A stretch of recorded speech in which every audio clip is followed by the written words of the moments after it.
Life really is a riddle and a mystery, isn't it?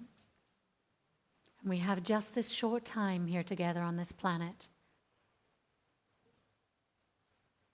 Marcus Garvey, a Jamaican political activist in the early 20th century, said, "A people without the knowledge of their past, history, origin, and culture is like a tree without roots."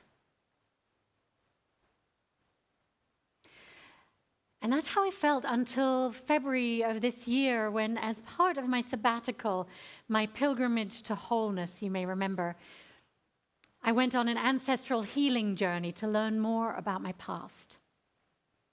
Now, over the last few years, every time I attended a meeting in which women would begin with, "I am the daughter of this amazing woman and the granddaughter of so-and-so and the great-granddaughter of such and such," a custom that people of color were particularly reclaiming, I felt envious about feeling a part of a lineage in that way.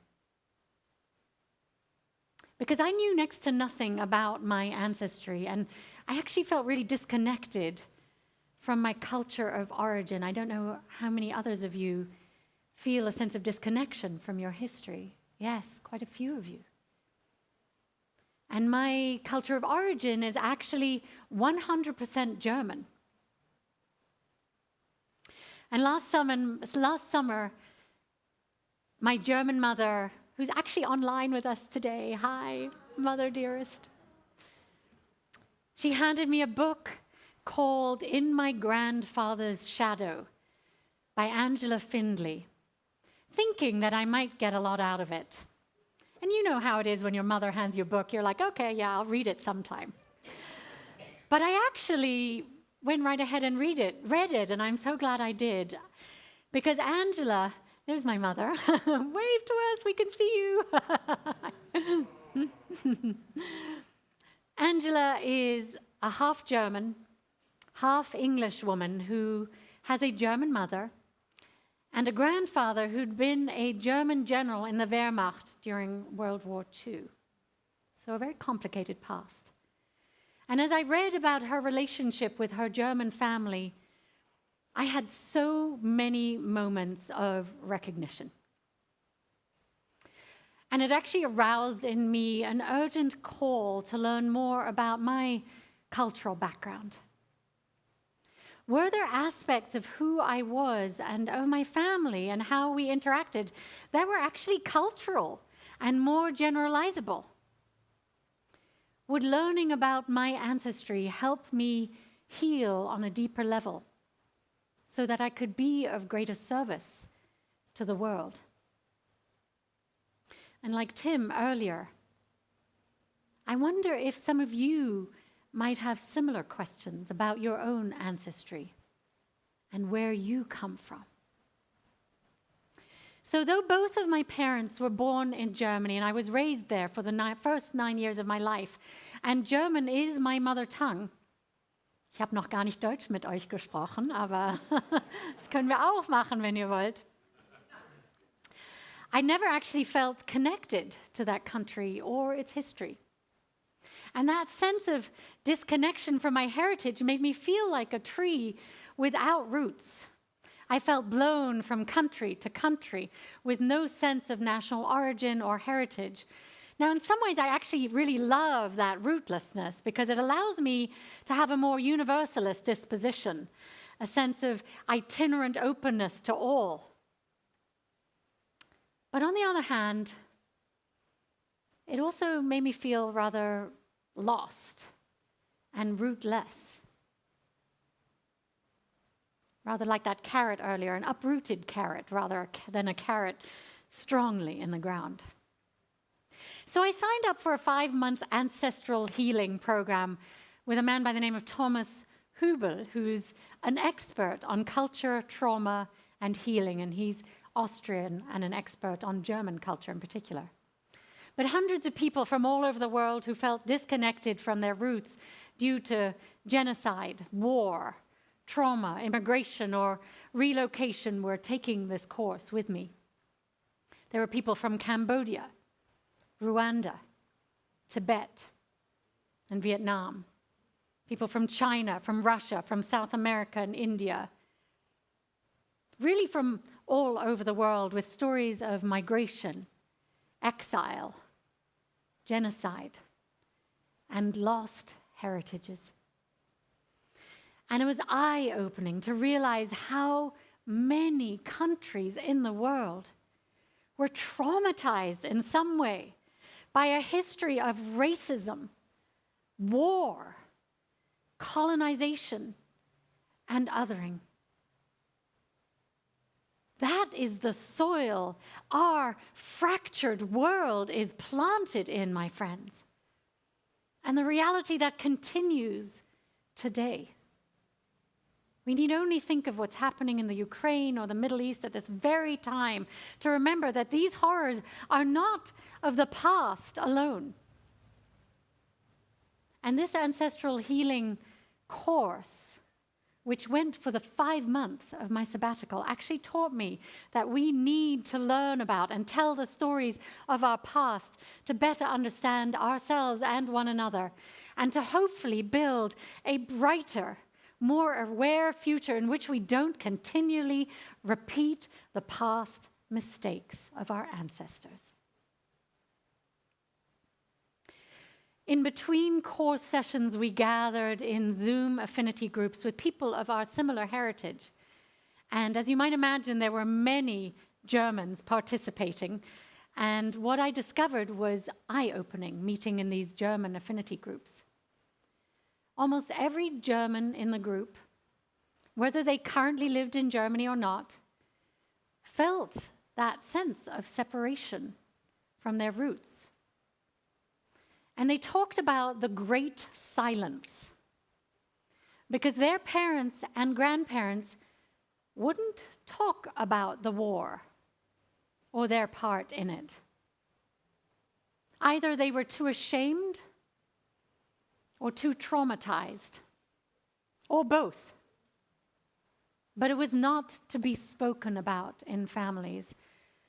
And what this created in many German families was a climate of silence, of disconnection and coldness, in which feelings, connection, and empathy were too threatening and usually suppressed. As I traveled throughout Germany, uncovering more and more pieces of my personal puzzle, I found myself growing more whole as I uncovered each new family connection and story. And there's way too much material to unpack in a brief Sunday sermon, but suffice it to say, my trip to Germany was profoundly life-altering in many ways. And I encourage you to make similar journeys to your ancestral homes. Now, of course, I was intent, many of us know the suspect characteristics of Germany, right? So I was intent on finding some of the good characteristics of that culture that also live in me. A directness, a sense of duty and dependability, a love of order, an appreciation of aesthetics and doing things well. But I also came to face with some of that culture's shadows. And of course, these are generalizations, and it's not true for everyone.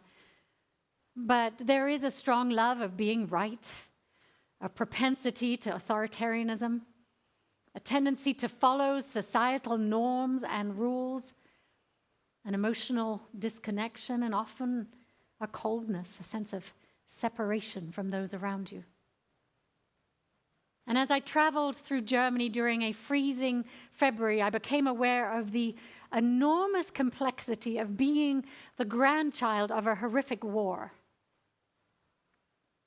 In fact, I read a book called Kriegsenkel, which means war grandchildren, and there's also a book called Kriegskinder, which my mother read at the same time, which tells of the commonality of many of the war's children and grandchildren. The trauma of 2 world wars, not to mention the Holocaust, continue to live in the DNA of every German family and is found in the societal fiber of Germany.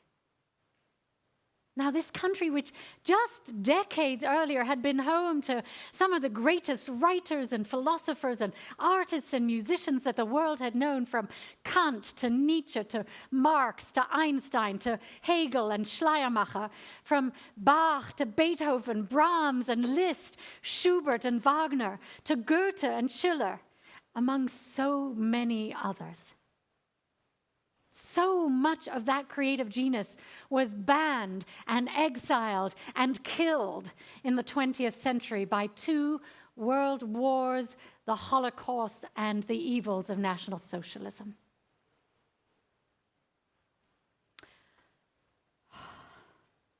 This is hard.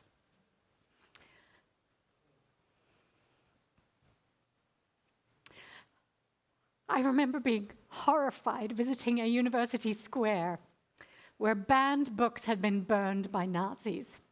And it's particularly poignant, my friends, during this very week, which is National Banned Books Week here in America, as we watch more and more books being banned in this country, even in this day and age, in so many states.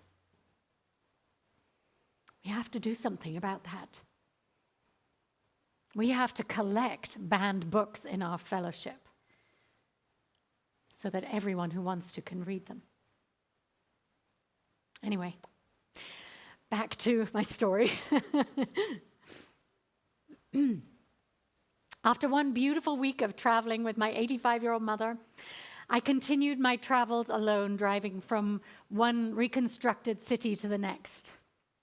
I visited Hamburg, Berlin, Leipzig, Dresden, and Munich, among other cities, many of which had been largely destroyed during World War II and recently rebuilt to look like they had before being decimated.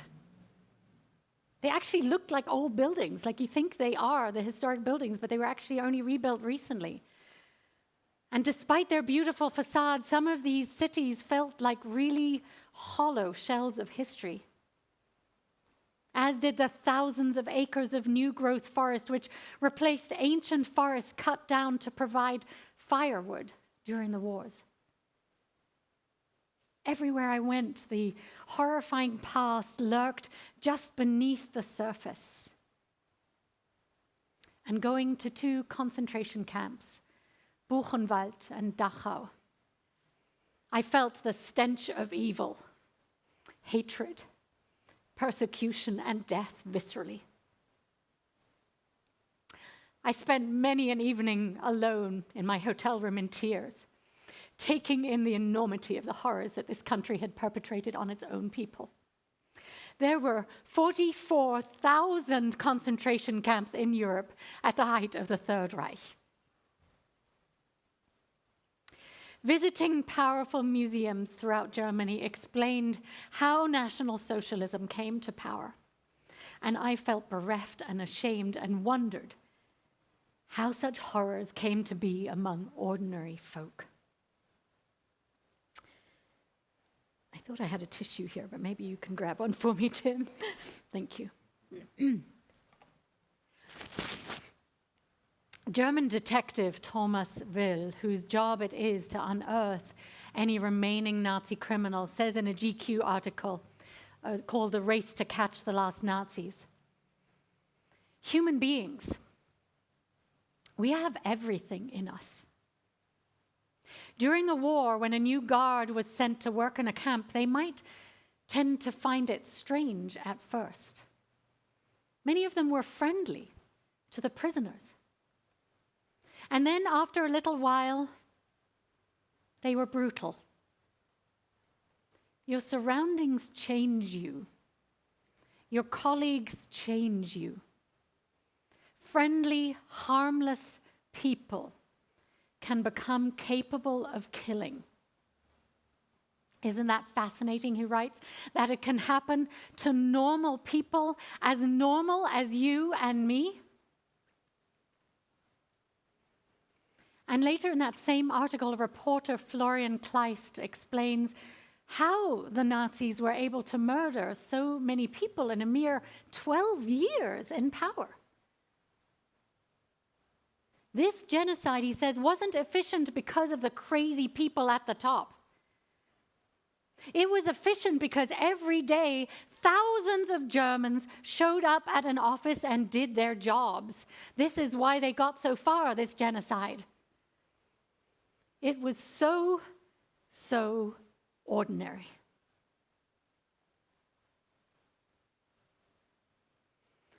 My friends, it was frightening to see how something as horrific as the Holocaust was so calculatingly constructed by fascist tactics and blaming and othering people, and friends and neighbors reporting on each other. So many Germans tacitly went along, whether it was out of fear or by ignoring the unfolding reality. Ordinary folk like you and me, and I can't say that any of us might have done anything different. I looked for cautionary tales to see how we might prevent something similar from happening in this country. With social media now literally brainwashing millions of people and alternative facts running rampant, I fear for our future.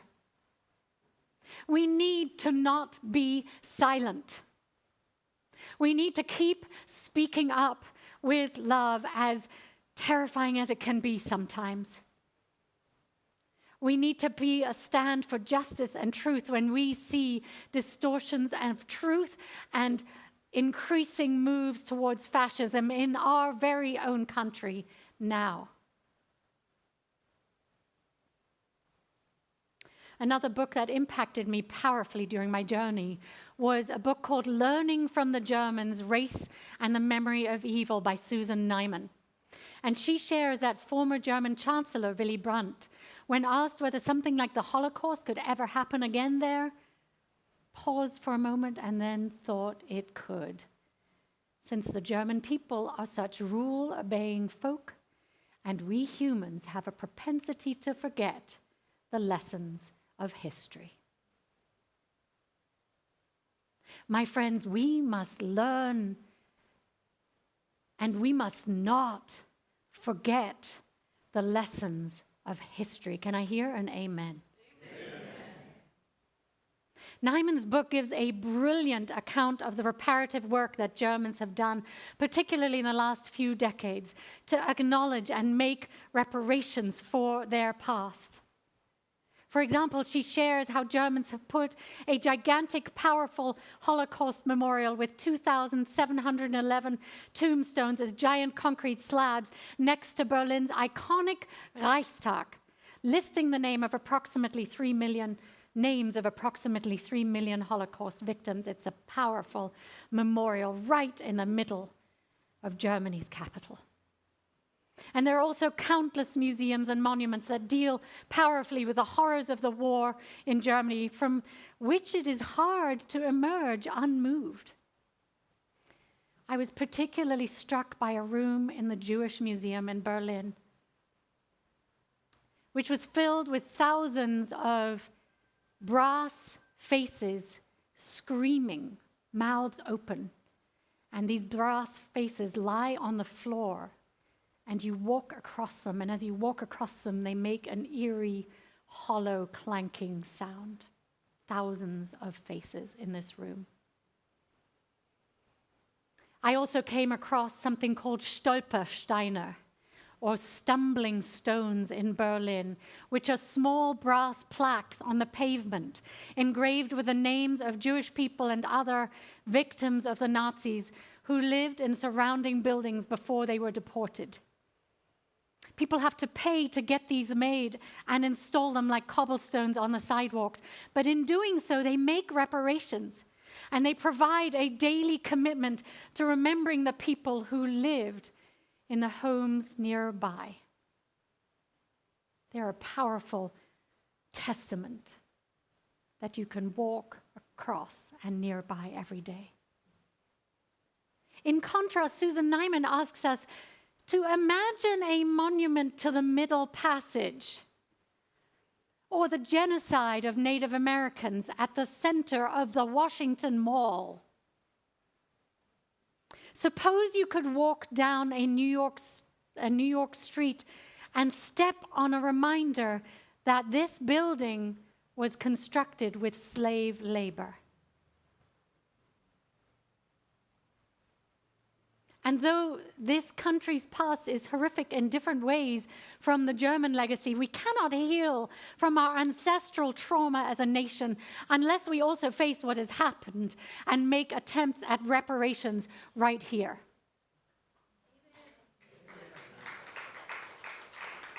Because America has barely looked at its painful past or owned it. 400 years of it. And until we do, healing is out of reach, my friends. Germany, South Africa, and others are working on it, complicated though it is. Richard von Weizsäcker, former president of West Germany, marking the 40th anniversary of the end of World War II, warns that anyone who closes his eyes to the past is blind to the present. And whoever refuses to remember the inhumanity is prone to new risk of infection. So, my beloveds,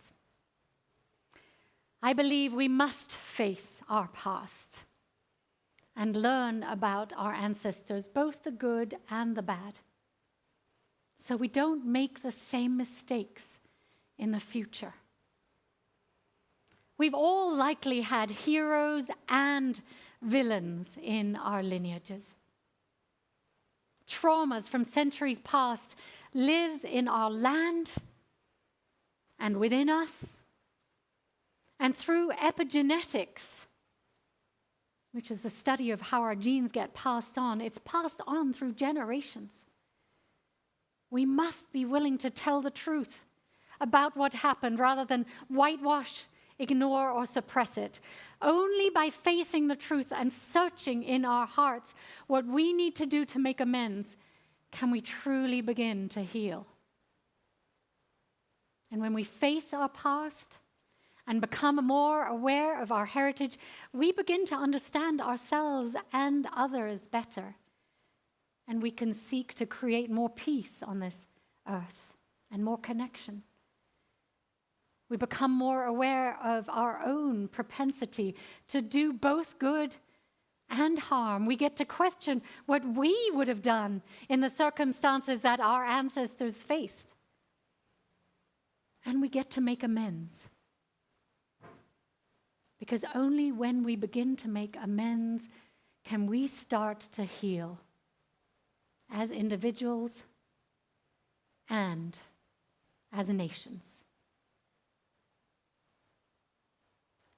So, my dear ones, I know this is hard. This is not one of those sermons you go away from feeling all uplifted, but I hope you feel called as we honor Indigenous Peoples' Day tomorrow. I invite us to create altars in our homes to our ancestors and to the earth. And as appropriate, ask for forgiveness for past transgressions of our ancestors. Indigenous folks know too well the pain of trauma, yet also guide us with healing rituals and wisdom. So use this as an invitation to connect with your heritage. Doing so may be difficult, yet it may also help you understand yourself and others better, and in doing so, bring more healing and awareness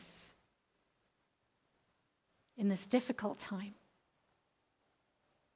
And it may help you have more empathy for today's immigrants, for today's refugees and displaced people, and encourage you to live more deeply into our UU values of pluralism, equity, interdependence, and love.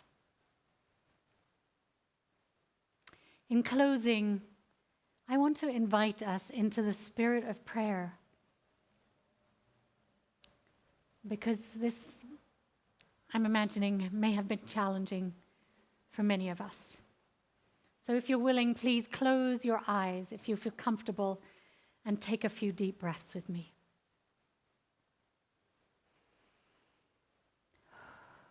Great Spirit of our ancestors, who may be here with us in this room at this very moment, whose shoulders we stand upon, whose branches we shelter beneath. We know you were both people of light and shadow, people of courage, strength, joy, and resilience, as well as people of shadow, harm, and cruelty. May we remember these characteristics live within us all. We ask for forgiveness for our ancestors who participated in dehumanizing our fellow beings. And know that it is our duty to remember, to make amends and break inherited legacies of shame and hurt. May we recall that hurt people hurt people. We offer gratitude to those who found the courage to withstand evil and shine a light in dark times, as many of our UU ancestors did. May we take lessons from our past and allow them to transform us now as we grow ever deepening compassion for ourselves and one another. And may we have the courage to speak up against injustice and seek to be bringers of light, truth, compassion, and peace. Amen. May it be so.